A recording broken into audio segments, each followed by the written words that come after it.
Girls, is GhostRobo, and we are here with an extended vlog slash podcast slash thing. I asked people, and most said that they would rather see me as opposed to just hear audio, so we're just going to talk very unstructuredly, well, maybe medium structuredly, about some different things that happened this week in gaming, and this might evolve into something crazier, or it might be just random, or it might be, I don't even know. But here you go. The first thing I want to talk about is the Wii U. This has been a huge source of just energy this week. And I have a lot of thoughts on it, primarily because I've played it before and I am a humongous Nintendo fan. Now, I love Nintendo most on the Super Nintendo and on the N64. A lot of people did not like the N64. I was a very big fan. I really, at that point in my life, enjoyed the Mario 64 and all of its clones. Banjo-Kazooie, Banjo-Tooie, Donkey Kong 64, all these games that were all about collecting 5 billion collectibles and having a good time. Now, at that time and era, games like Ocarina of Time were very fresh and innovative and fun.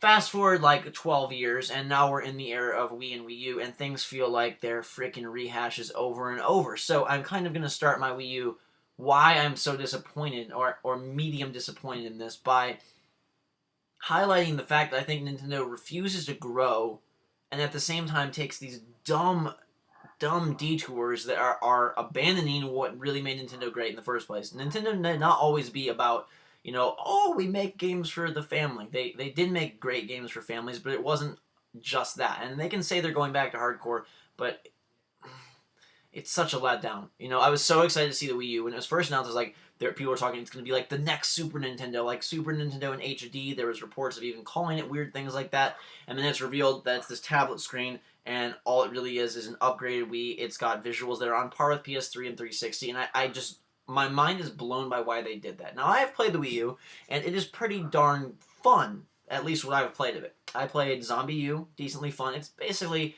a non-branded Resident Evil game, but there are some interesting things looking at the screen and using that for your backpack. Some people find the controller really unwieldy, really hard to hold. I don't know if it's just that I have decent-sized hands or that I'm coordinated or what. I have no problem. It doesn't feel too heavy. It doesn't feel awkward. Like, people always complain about controllers. I really never have issue with them. Sure, I prefer the 360 controller for shooters and stuff like that, but to say, like, oh, it's so hard to get used to, I don't understand that. To me, it doesn't. Maybe I've played enough games for long enough since I was 3 years old that I don't know, but that doesn't affect me in any way, shape, or form. So I think the controller is cool and fine. Zombie U, there's some really cool things where you're opening the backpack and going, and that's cool. Like, you open your pack, you're like, oh, I'm gonna move the gun here. It's pretty, probably, like, not necessary, but it's pretty cool. I played New Super Mario Bros. U, which is New Super Mario Bros., but it looks really good in HD, and it gives me high hopes for another Mario game. Again, they're basically doing the same thing. They had New Super Mario Bros. On DS, New Super Mario Bros. On Wii, New Super Mario Bros. 2 on 3DS, and now New Super Mario Bros. Wii U. And they're all very similar. Disappointing. When they went from Mario 64 to Mario Sunshine and Mario Galaxy, huge leaps and bounds of improvements and differences and craziness. Why can't we get another one of those to launch this darn system? At least we got Twilight Princess on the Wii, and I know it was a GameCube dual-developed title, but it feels like kind of a slack job. I've also played... What else did I play? I played a couple other... Oh, the Nintendo Land Collection. I played a majority of those minigames, and those are pretty fun. It's a diversion. It'll be like Wii Sports. You'll play it for a few weeks and then realize that this is a gimmick and not care. It's still fun, and of course, there's the two systems, the two models. If you don't know what I'm even talking about, if you're like, gosh, what are you even... November 18th, the Wii U launches. There's two bundles, a $300 and a $350. The 300 is a white system that comes with the gamepad, the screen controller, and it comes with an HDMI cable and an 8GB hard drive, which is very tiny.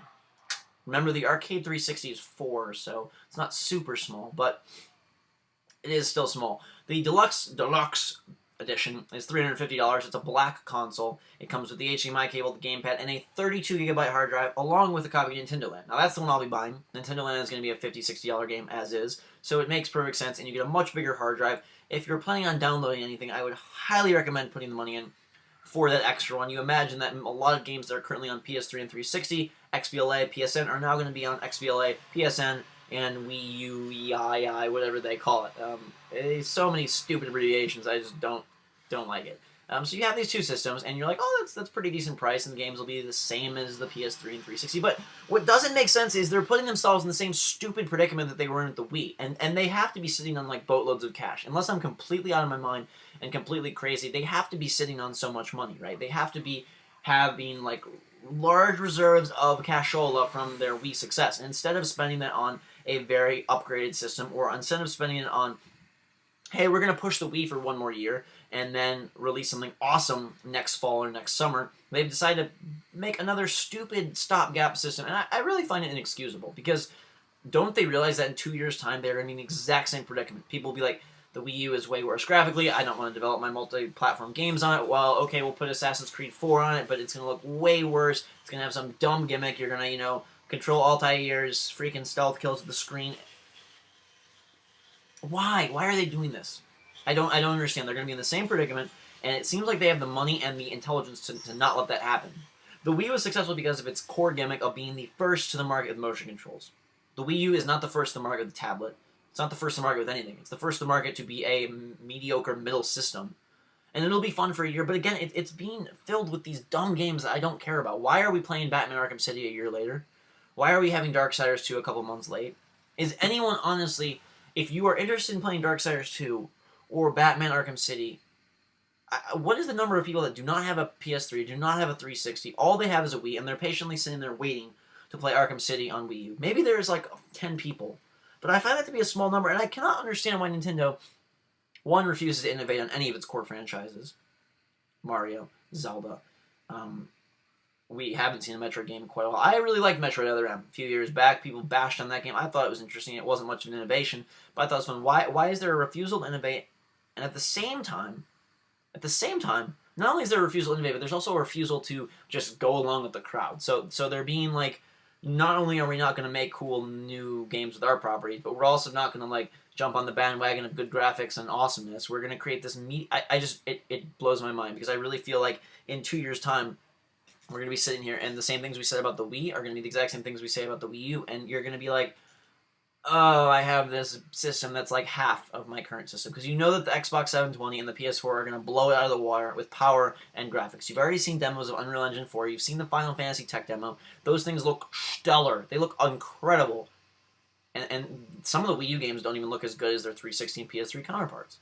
They have no online infrastructure really set up to convince people. You'd think, like, before they release a new system, they have all these R&D dollars, right? You think they'd go balls to the wall, feature-proof everything, and make it, like, bam, both feature and future-proof. So what I mean is, like, not only make it future-proof with good graphics, but feature-proof in terms of, we're going to think of what the next systems are going to include for online services and things like that. No. We're going to get a middling online service. We're going to get a very basic system with current-level graphics that will be outdated in probably less than a full year's time, or maybe a full year's time. And you're going to start hearing and seeing about the new Xbox and PS3 in a much sooner time frame than that.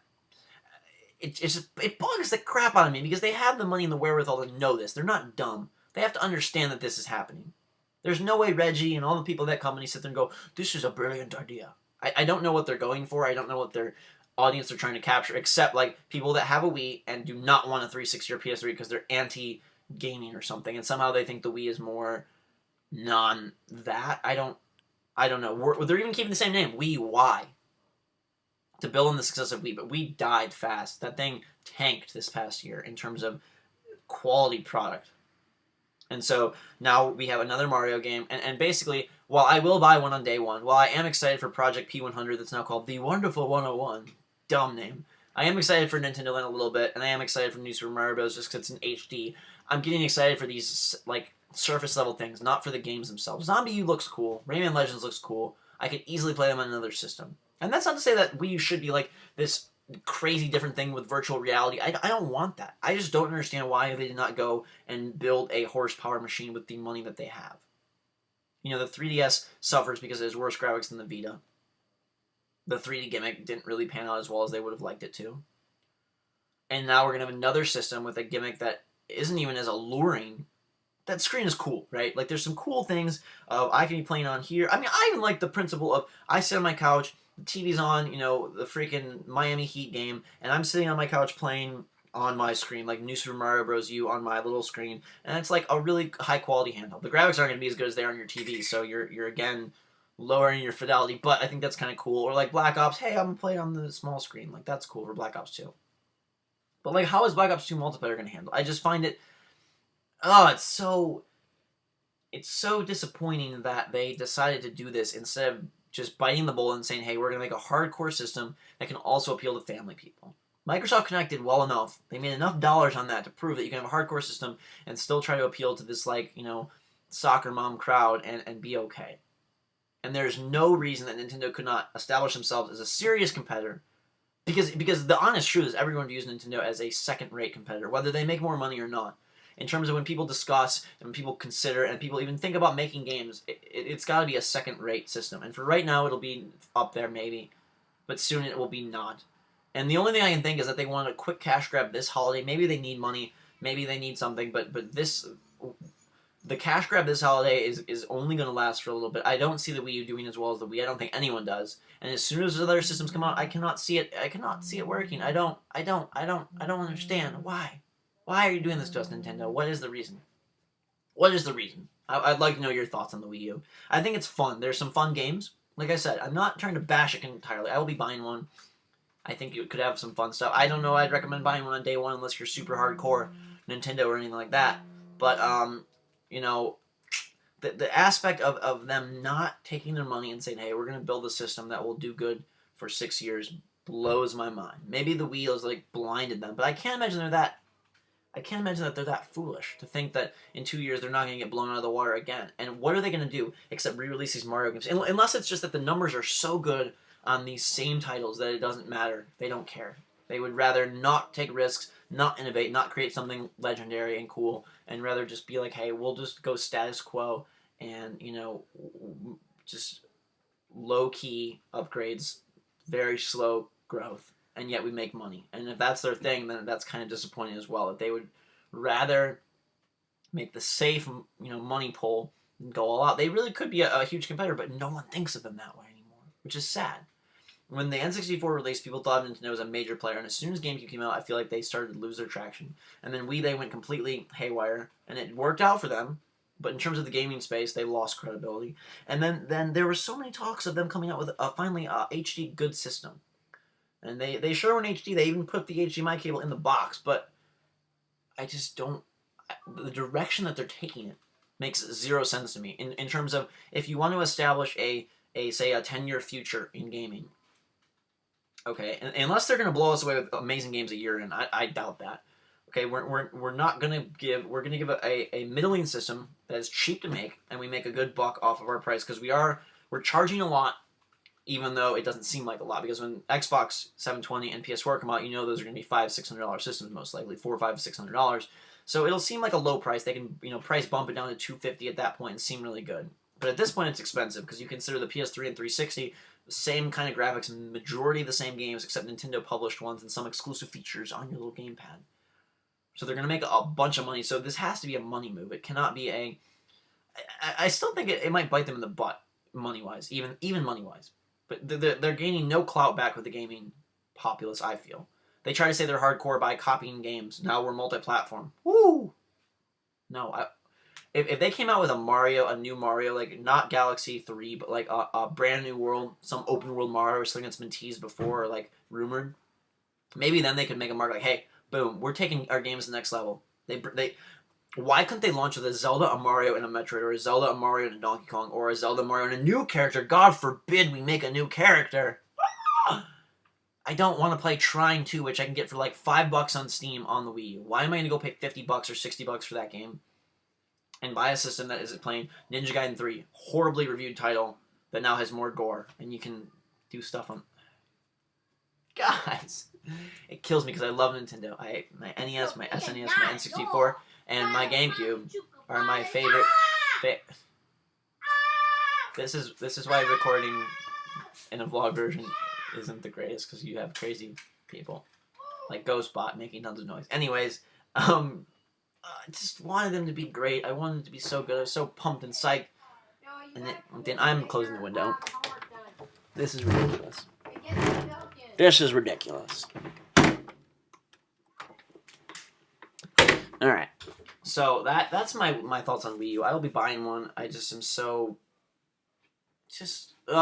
And it's decently fun, don't get me wrong. I'm not bashing on the quality of the product. I'm bashing on the decision to make that product.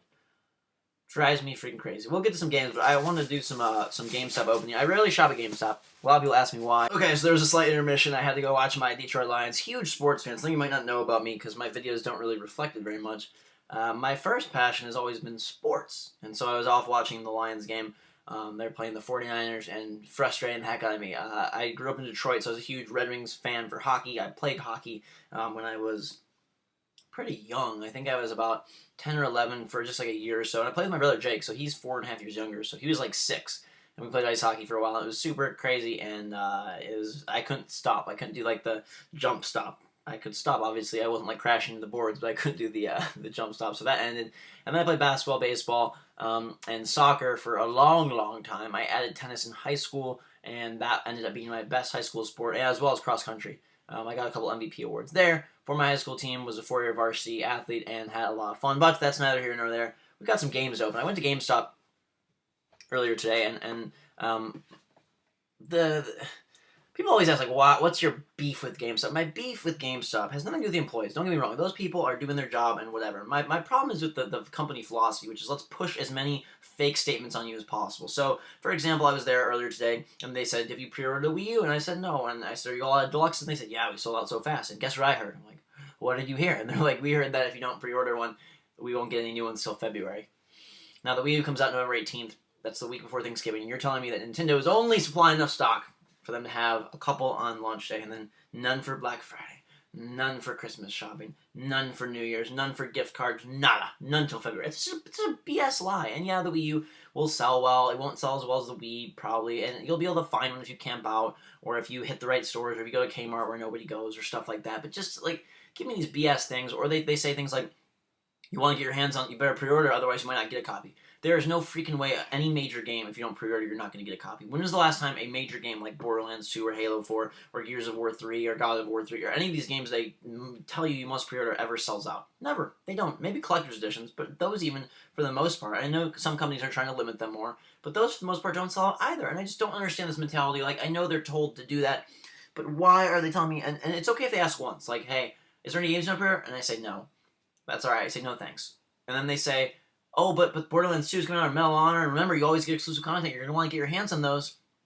Just, it irritates the heck out of me. And the other issue is when they give you those new games, and they're not really sealed. I thought I was going to run into that today, but I actually didn't. I picked up a copy of Xenoblade Chronicles for the Wii, which is an RPG that I wanted to check out. I checked out the last story recently, and I wanted to see which one was better, this or Xenoblade, because I would like to play an RPG, and I haven't in a long time, a Japanese RPG. I haven't played one in years, and I thought it'd be fun to try one of those out and give my Wii some use before it gets thrown away, or not thrown away, but sold, or whatever happens to it, or put away for good. And this was open on the shelves, and then they dug out a sealed copy. But that's the original gripe with GameStop, the thing that bugged me the most. They used to, and they still do, but I ran into a lot when I was younger, when I bought more games from GameStop. They would sell you a new product on the shelves, new, and you take it up there, and then they take the disc, or even the cartridge if it was like a Game Boy Advance game, and they just put it in that open box, and you'd be like, how is that new? How are you selling me something that's new? Well, we just open them because we don't want it to be stolen, and we have to take the discs out. That's crap. Other stores manage to do it. Get those stupid lock cases then. GameStops are small. No one's going to go in there and commit some grand heist in front of you. And the other annoying thing about GameStop is just that they have this like mentality of like, we want to sell you used games because we profit, and they mark them down $5, which is stupid. $5 should not be the difference. Maybe I think they should make every used game like $35-$40, and that's not too bad to say, because you'd be like, some people might argue that okay, they're gonna just people will come in and only buy used games, but no, because most games go down to 40 on Amazon within a couple weeks anyway, so it's not really that huge of an issue. So picked up Xenoblade Chronicles. Picked up God of War Saga. This has a lot of games on it. God of War 1, God of War 2, God of War 3, God of War Chains of Olympus, and God of War Ghost of Sparta. So the 2 PSP games remastered for PS3, and the 3 mainline games. I beat God of War 3, and I played the PSP ones and some of the PS2 ones. I haven't actually beat the PS2 ones. So I mainly got it for those, and maybe I'll play through God of War 3 at some future date. Kind of just wanted to get it to hold on to. I think the cover is really awesome, which is a little lame, but hey. They didn't do a full, the HD isn't in the new engine. Like, I know it took a long time to make, but Black Mesa Source, which is or just Black Mesa, I guess, the Half-Life 1 remake that I'm running on my channel right now, it's made by some people that took 8 years to basically redo Half-Life 1 in a new engine. And so it's not just like, oh, they touched it up or remastered it, something like that, but they remade it. And someone made a comment on one of the videos earlier this week, like, what if they remade God of War, but they, like, did 1 and 2, instead of just touching them up or making them a little bit spicier. What if they redid them all in the God of War 3 engine? That would be really cool. Obviously, super time consuming, as Black Mesa took forever. I also got a 3DS game. I'm getting all sorts of platforms here. This one was used. I can only find it used. Tales of the Abyss. I mainly got this when I was planning on going to Korea, and then I did not end up going, but it's in good shape. It has full manual, and it looks like no one even touched it. I really like Tales of Symphonia on the GameCube, and Tales of Vesperia on 360, so I thought that would be interesting to try. And my favorite pickup of the day, Little Big Planet. Now, I rarely go game shopping. Normally I just get games on like launch night, so it's rare that I go, so that's why I picked up a handful of things. This was broken. They broke Street Date on this. I'm very interested to try it out because it's supposedly the best Vita game so far. Been getting a lot of 9s, and it does release, I believe, September 25th. So they broke Street Date about a week and a half early at GameStop, and it was okayed by the publisher, which I thought was really strange. Of course, as it's a Vita game, you don't really get much, except this was a pre-order copy, so it says, thank you for pre-ordering. Use the promotion code to access the Big Daddy, Little Sister, and Knights of Old costume packs. Nice. I love Bioshock. And we get our little Vita cartridge, which is always cute and fun. So that is my my GameStop pickups. Let's talk about some games I've been playing recently. Mark the Ninja is a fantastic game. I know I only showed a little bit on my channel. It had nothing to do with the game not being good. I love the game. It's my favorite XBLA game of the year. My favorite since... I'm trying to think what my favorite last year was. I don't even remember. But it was my favorite since my favorite last year. It was probably in the summer. What was there? From Dust, and Bastion, and... I don't even remember what my favorite... I have to think about it. Maybe I'll remember along the way, but it's my favorite game since then. I just felt like it wasn't very entertaining to watch. It's a lot of slow, dark action, and a lot of, like, waiting for guards to walk back and forth, and that doesn't really serve to be that fun of gameplay. There's not a whole lot of action, not a whole lot of story. It's a lot of just procedural action, which is super fun for me to play, but if you're not playing, I just felt like it might not be that fun. But I did want to show it to you, that's why I brought a couple short episodes to you guys of some random levels, and maybe we'll do one more as I near the end of the game. Super great. I feel like they've nailed everything. The controls are really solid. Maybe it's a little bit hand-holdy in some of the stealth aspects compared to other stealth games, but it makes it so that you never make like a stupid mistake or never make a dumb mistake that you like really regret or feel like, oh, I had no control over it. You know, you have a very good sense of the whole battlefield. Because it's 2D, you can pretty much see what's going on. No one's going to spook you around a corner. No one's going to randomly pop out or change paths. You know, one of the most frustrating things in a stealth game is if you come around a corner, you assume that you've timed it out in your head, like, okay, I have 3 seconds to cross this gap, and then you don't. That's just stupidly frustrating. But here, you have such a direct vision of what's going to happen. The guy's going to walk back and forth, or the guy's here, the guy's here. And they add quite a bit of elements. The game does not show its cards in the first level, so what you're getting in that first level, and you have the demo and stuff, is just, you know, walk around, use your sword to stealth kill people. Later on, you get smoke bombs that cause guys to like get blurred, and lasers get blurred. You have smoke bombs that cause confusion, so not only do they blur the guys, but they incapacitate them for a while. There's dogs that can hear you, or smell you, even if they can't hear you. So if you're near them, they will sniff you out and start barking. There's all sorts of, there's heavily armored guards, there's tons of laser traps, there's these challenge rooms, which I showed in one of my last videos, very reminiscent of the Bioshock, or Bionic Commando Rearmed challenge rooms, which are super fun, more dexterity-based challenges, which I think are super cool. They add a lot of mechanics. You can get power-ups, which they don't even show the first 2 levels. You collect these scrolls, and they say, hey, you can power up, but you don't get to actually do it until, I believe, the 3rd level. And you can upgrade things. You can upgrade your equipment, so you can get, you know, these spike traps, and you can get, like, silent ones, or you can get better attacks, or you can get maneuver where you can now string a guy up to a light post as opposed to just, you know, dangling down. You can get the dangle down, like a kill from above, a kill from below, really cool kills to sort of add to your arsenal. There's different outfits that grant you different abilities. Maybe one doesn't let you do your sword attacks, but makes you twice as fast and more, you know, silent running. Different things like that that really add to your style. So they try to make it so you could play whichever way you want to do the stealth game, which I think is a great thing. It's not the hardest game. There definitely is tricky segments. There's times where I restart. I love to have perfect runs. I want to never get spotted. You can get out of a spot, but I want to never get out of the spot. So, like, spot meaning like they recognize you or saw you, or they set up their alarm. And so it is challenging, but they also make you feel very empowered, which I think is why the game's so successful. Who wants to play a stealth game where you feel like a wimp, or feel like you suck, or feel like you're messing up over and over? Not me. But I love playing where I feel like a complete crazy ninja. That's super, super awesome. GameStop bag is bugging me. I'm going to move it. I wanted to show this too. This is something I picked up from PAX, one of the only things I got. It was a Behemoth cell phone keychain. I'm putting on my keychain. It's one of the little pets from Castle Crashers. If I can flip it around. It's the giraffe with a tongue. And I just thought it was super awesome. So Mario Ninja is super freaking-tastic, amazing game, love it. I downloaded Joe Danger the movie, which is a sequel to Joe Danger, which was a game from I believe a year or two ago.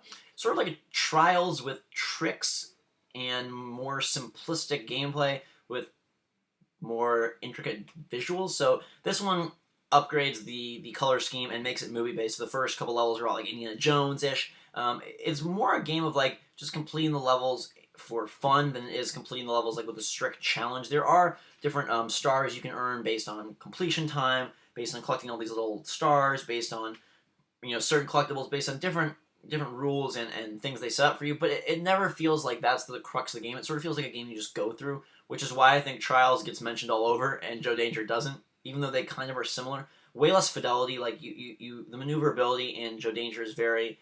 You don't have to be precise at all, really. You can kind of do 3 spins in the air. If you land halfway on your head, it'll bounce you back up. It's still a fun time. If you're going to pick, I'd say Trials is a much more worthwhile investment, especially with the boom of the online community. And that's the thing about Little Big Planet I'm interested to see. How many people make cool levels for the Vita version? Now, you can do cool things with touch. You can turn the screen, where is my Vita? You can turn the screen like so, horizontally, or vertically to do, there's just some different levels and things that will require you to do that. So I'm super stoked to check that out. What else I'm playing? A lot of Madden 13, something that I didn't really cover on my channel very extensively. Me and my little brother Noah Ghostbot play all the time, and it's strange because I try to give him a handicap, so I'll play on all pro difficulty, and he'll play on pro, which is something they allow you to do, and it never matches up. I feel like I can never stop it on defense. That being said, I love the upgraded physics now that there's actual real tackles and real rolls and real animations that guys are naturally moving through the play as opposed to these canned animations or guys always flying through each other. It's something that NBA and NFL and all sports games really struggle with is these canned animations. Been having a lot of fun with that. I tried Yakuza 4, which is something I touched on in a video, and I think that game is very unique. And it brings up this weird kind of thing for me where I have times where I really want a very story-focused game and I like going through dialogue and I like going through cutscenes. And then times where I want just pure action. It's something I think that YouTube has sort of done to me, transformed, is it's made me want more action. And I don't know if that's because it's hard to be quiet during cutscenes or because I'm like wanting to talk all the time, but I find myself less able to sit through long cutscenes than I used to be. I used to play quite a bit of RPG, like JRPG style games. I played Metal Gear Solid 4. I played these games with very extensive cutscenes and really, really dug them and like ate up the story and the lore. Like Half-Life, I love the lore of that game. I love the lore of Bioshock. Big fan of those. And I find myself now drifting more towards action-oriented games. I don't think it's good or bad. It just really came up in Yakuza because Yakuza, if you don't know what that is, it's sort of like a very Japanese version of Grand Theft Auto. So less crazy killing and freedom, more clunkiness and story. It seems pretty cool so far. I like the combat. It's a little bit methodical. You're kind of, you can only do certain attacks, and it's not very freeform, and you can pick up certain objects and use them in the environment. So far, I've just been kind of played about an hour or so, going through some of the tutorials. But what it does well is it creates a very unique story. There's just like a lot of things going on that you don't expect from games. They're talking about all these intricate Japanese like the wars between the different Yakuza groups and the different underground mobs and clans and things, and these tax collectors and just things that are sort of, you're like, huh? Like, really?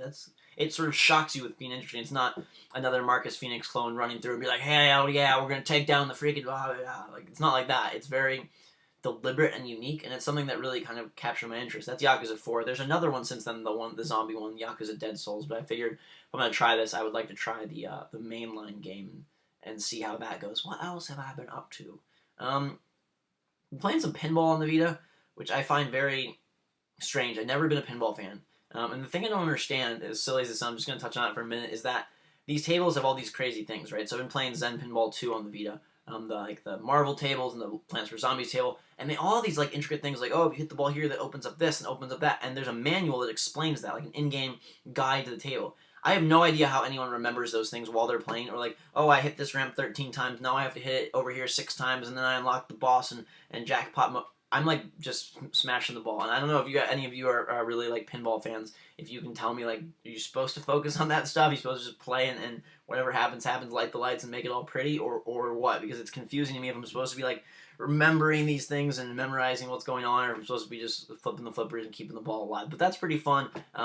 It's a free download, and then you buy the maps individually, or the tables, and it's actually really cool. It's the thing that made me play my Vita more than anything else, which is a little bit sad and strange. I also played a game for my 3DS this week. What is it called? I'm going to turn on the system here to remember. I believe it's called Fracture, but I want to get this absolutely right. It's from the 3DS shop. It's the first game I bought that isn't an old Nintendo game. First, like, new game. I bought Push Mode, but for the 3DS, the second game I guess I bought, Fractured Soul it's called. And what it is it takes place on both screens, and it's like Mega Man. So it's a very precise jump and precise shot game, except way less enemies and more about switching screens. So you have basically two dimensions, they say, one on the top screen, one on the bottom screen. And so like there will be enemies on one but not on the other, and it's the exact same level except with different objects within. So maybe there's a ladder on the bottom right, on the bottom screen, not on the top screen. So you have to use a platform on the bottom screen, jump, press the trigger to switch screens, then your guy transforms or teleports up here, and then can grab on the ladder, and then maybe he has to jump off the ladder in midair, switch back here to go through a force field that's on the top screen, and then switch back again back to the top to land on the platform. A lot of crazy double switching going on. You constantly see a shadow of yourself on the other screen, so you're never like, huh, where am I? So a lot of times what happens is, if there's a big jump, you'll like make the jump on the lower screen looking down, and then if the platform's on the upper screen, you'll watch your shadow go to land, and then hit the button, the like teleport button at the last second. It's very precise and very interesting. I believe it was $8. It's made pretty clean and pretty cool. The visual style isn't as good as Mega Man. I would have preferred something 2D. They go for like a 3D-ish thing, and there is no 3D effect. It's all just the mechanic is pretty cool. And there's been other games that explored that, but I thought that was a cool one worth touching on. The other thing that I have been playing is a little bit of a game I like to call Borderlands 2, and I can't talk about that. My lips are sealed until the embargo releases. But I did want to tell you that we are going to be live streaming the countdown to the game at 10 p.m. Eastern Standard Time Monday night, and then we will live stream until the game launches at midnight, 12:01 a.m. When the first video goes live. We'll all do that and join together and have some fun, talk about the game, play, maybe draw some crazy pictures, do something exciting to get people pumped and hyped and ready. You can join with me and wait for that first video. You're going to have a lot of Borderlands 2 content, pumping out quite a bit of fun stuff. It should be a good time. And then we are going to be live streaming on Tuesday as well at 7 p.m. These are all Eastern Standard Time. Convert to your own world. And that time we are going to be playing Borderlands 2. Probably going to be in co-op. I will give details on how to get into that if you want when that starts. I will be playing on the Xbox 360, though, if you are interested in joining me on the Tuesday. So those live streams are on my main channel. You just go to GhostRobo, youtube.com/GhostRobo, and it'll be the featured video will be the live stream. If you can't make those, I hope you can make Borderlands 2. It's going to be great. There's going to be tons of videos on Tuesday. If you can leave a like and favorite, especially on that first part, it's super important. It would mean a lot, really trying to make this one go pretty big, which would be very cool. I want to touch on a couple channel-related things here, which is comments. Comments are starting to get out of control. Not in the sense of negative, whatever, that doesn't bother me so much, but these like arguments about things I don't feel are appropriate for videos. If you're going to argue about like discrimination or rape or these things that are not my videos have nothing to do with at all, I don't want that there, and I'm going to start banning people if you can't keep your conversations to an extreme minimum. If someone makes a comment, does not mean you have to retaliate. Private message them if you're so interested in having a conversation, or keep it to yourself, because seeing these 50 comment long threads is just, it destroys the comment sections for the people who are actually having fun in the comments and commenting good things.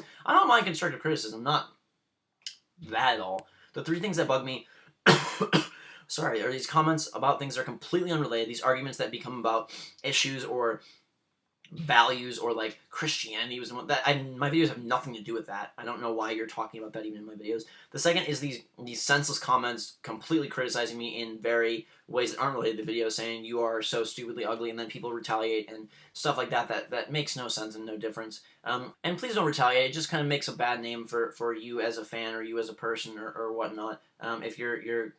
If someone calls me a name, that doesn't mean you have to call them a name. I know you guys like me and want to defend me, and that's really great. And I appreciate your GhostRobo support, but it doesn't make you look very good. It just seems like you're lowering yourself to that level. So just stay cool, and I'll block them and remove them. And that's the third thing is if those retaliations become too strong and we're calling people horrible names and stuff, I can't have that in the videos either. So I am just going to start blocking people with no second chances. If you're going to start arguing about things that are completely unrelated, that doesn't belong there, and I don't want it there. If you're going to be, making senseless criticisms of me or other people in the comments, that doesn't belong there. And if you're going to be retaliating in too harsh of a fashion, I don't like that either. The fourth one is the self-promotion. The comments say, I'll give you free Microsoft points, come check out my channel. or go check out this guy's channel. That's not the place for it. My videos aren't the place for that. My comment sections aren't an advertising platform for you to use for your friends or your channel, or most of the time it's probably your channel, not your friends.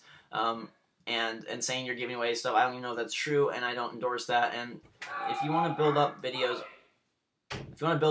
and a following, do that on your own time, on your own channels, on your own things. Don't litter the comment section with that.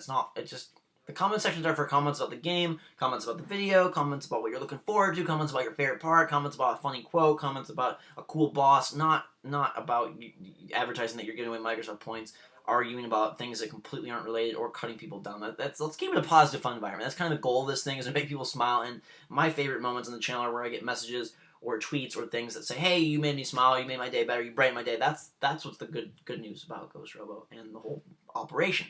There is some changes going on to the GhostRobo thing. You'll notice that starting with Black Mesa Source, my font has shifted. Now, I have a font that actually I really loved and really like, and that font was then used by PewDiePie after me. And whether I use it first or not doesn't really matter, because he has 1.2 million, 1.9, almost 2 million subscribers, and so there's no way we're going to win that argument. So I am shifting fonts. I'm going to be shifting a couple other things as well that you'll see with Borderlands 2, and I'm trying to get a way for you guys to have a little bit more piece of the GhostRobo army, as if it's called that even anymore. So again, PewDiePie calls his people the Bro Army, and after I called the GhostRobo, which is fine, not a bad thing, just sort of a bummer.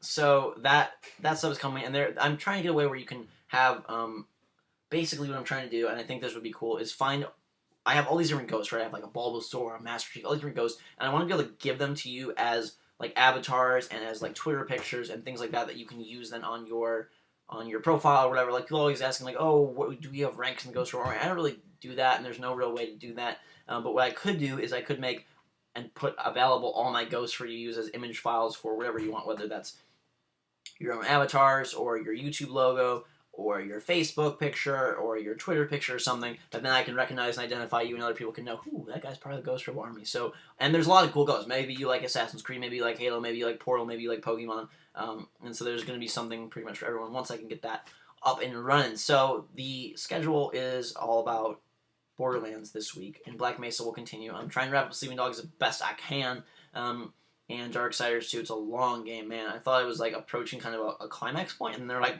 3 more dungeons! So, wow, that'll be fun. Sleeping Dogs is cool. I'm keeping that up for sure, as best I can. And then Black Mesa is definitely rolling along. Super fun game in Borderlands 2. I'm hoping to use Borderlands 2 as sort of a welcome back world for the GhostRobo army and for GhostRobo. I'm going to be pumping that one out really fast, like days of old. And my girlfriend was supposed to move back with me by now, and that's not happening. So I'm basically, to pass the time, going to be just pumping out videos as fast as I can, because my trip to visit her got canceled. She's not moving back currently, and so I'm just gonna be playing lots of games, I guess, and having a good time with that. This is an extended vlog. Normally I think I'd have more game news-ish, not news, but like thoughts, like the Vita, the WiiU stuff, things to talk about that. I want to get this one up for you guys on the weekend as promised, and so that's why it's a little bit short. Normally I think they'd run about an hour to an hour and a half. Let me know if you like that. Let me know if you'd like once a week to have a long-form video to watch, or if you want it to be an audio file, a podcast on iTunes, what would be the best format for this, or if you enjoy it in vlog format. I think it's something that I would love to do and enjoy doing. And this week, like next weekend, I'll have a lot to talk about. Borderlands 2. Torchlight 2 comes out. I don't know that I'll record that, but I could definitely talk about it. I'll be playing Little Big Planet Vita. It's been a pretty busy week for me, so I didn't have a lot of games to talk about, but it also is a way for me to talk about games long form and give you my opinions and takes and thoughts and reviews. That is harder to do during commentary. When I'm live playing Borderlands 2, it's hard to talk about my thoughts on big picture, and I can definitely do that in a longer form vlog. So let me know what you think about that. Hope you enjoyed this video. It's clocking in probably about, 40-ish minutes or so?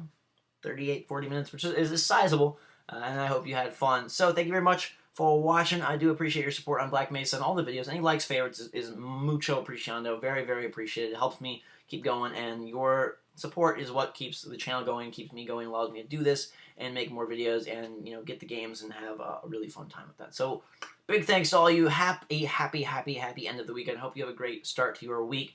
Join me for the live streams Monday at 10 p.m. Eastern Standard Time and Tuesday 7 p.m. Eastern Standard Time. They will be a blast. They will be fun on my channel. I'll start those up so you can bookmark the page. And you can follow me on Twitter, twitter.com/GhostRobo for all the updates, all the links you need, secrets about videos and things. I post usually my favorite moments or funny things or pictures or stuff over there, Instagram links, all sorts of stuff. So follow me over on Twitter and drink some hot chocolate because it's getting cold finally. I'm wearing long pants and I got my coats out and like light jackets and keeping things very, very chilly lately. It's been hot during the day, but then it gets chilly in the morning and night. So time to get ready for bed.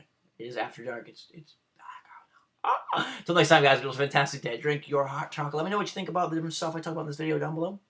Till next time, we'll see you all later.